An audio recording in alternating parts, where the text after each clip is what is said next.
Good morning. Welcome to APS online class. आज मैं class 9th का उर्दू सब्जेक्ट का सबक नंबर आपका फर्स्ट है, जो कि एक नज़म है हिंदू और मुसलमान। उसके बारे में पढ़ रहा हूँ, उसके बारे में पढ़ेंगे। तो सबसे पहले तिलोक चंद महरूम के बारे में पढ़ेंगे। तो 1887 से 1966 तक तिलोक चंद महरूम दरियाए सिंध के मगरबी किनारे तहसील ईसा खेल ज़िला मियांवाली में पैदा हुए। वहीं इब्तदाई तालीम पाई, फिर बीए की सिंध हासिल की। 1908 ईस्वी में मिशन हाई स्कूल डेरा इस्माइल खां में उस्ताद के ओहदे पर तकरीर हुआ। 1944 से 1947 तक कार्डन कॉलेज रावलपिंडी में उर्दू फारसी के लेक्चरर रहे। 1948 में कैंप कॉलेज दिल्ली में उर्दू के लेक्चरर बने। शेरों व शायरी का शौक़ बचपन से था। महरूम कादिर अल कलाम शायर थे, कदर करने वाले। इन्होंने कई शेरी इसनाफ में अपनी सलाहियतों का इजहार किया है। इनका कलाम रुबाइयात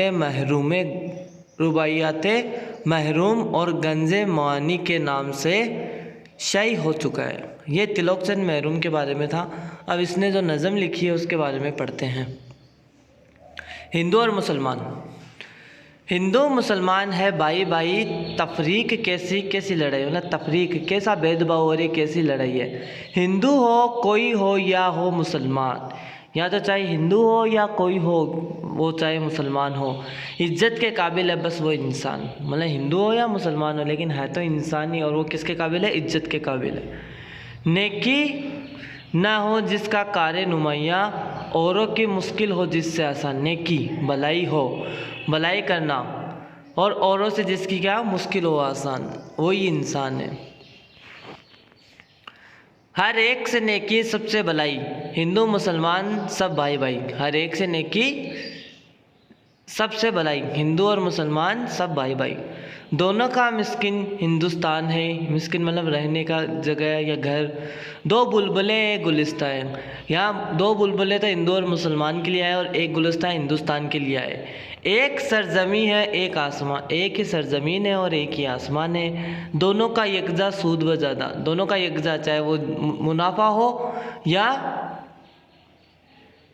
सूद व ज़्यादा, चाहे वो मुनाफा हो या नफ़ा हो या नुकसान हो, दोनों का एक सा है।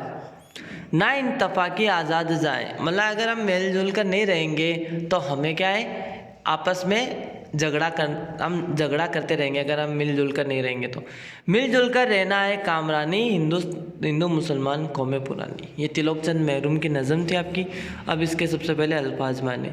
तफरीक का मतलब होता है फ़र्क।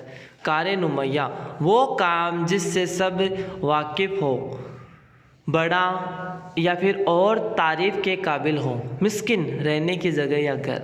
गुलिस्ता बाग। सरजमीन ज़मीन या वतन। यकजा एक जगह। सूद व ज़्यादा फ़ायदा और नुकसान। ना इंतफाकी मेल जोल ना होना। आज़ाद जान का दुख या जान का खतरा। कामरानी कामयाबी। गौर कीजिए, मिलजुल कर रहने में ही कामयाबी है। लड़ाई झगड़े नुकसानदेह होते हैं। तमाम कौमों को मिलजुल कर रहना चाहिए। अब इसके सवाल जवाब। तो पहला सवाल है, इज्जत के काबिल कौन है? तो पहले सवाल का जवाब है, हिंदू हो या मुसलमान, हर शख्स इज्जत के काबिल है। नज़्म में बुलबुले और गुलिस्ता के अल्फाज किसके लिए इस्तेमाल किए गए हैं? सेकंड क्वेश्चन है इसका जवाब, नज़्म में बुलबुले और गुलिस्ता के अल्फाज हिंदू और मुस्लिम के लिए इस्तेमाल हुए हैं। तीसरा है, ना इंतफाकी को आज़ाद जा क्यों कहा गया? क्योंकि ना इंतफाकी को आज़ाद जा इसलिए कहा गया है कि अगर हम मेल जोल कर नहीं रहेंगे तो इससे क्या हमारी जान का खतरा, अपना जान का दुख रहता है। चौथा, कामरानी का राज क्या है? तो इसका जवाब है, मिलजुल कर रहना ही कामरानी का राज है। वाहिद बताना है, ये जमा लिखी हुई, इसकी वाहिद बताना। औरों का होगा और। बुलबुले बुलबुल। कौमें कौम। नेकिया नेकी। ये इसका पहला चैप्टर था हिंदू मुसलमान। इसके सवाल जवाब आपके कंप्लीट है। इसको आप अपने नोटबुक में लिख लेना। Thank you.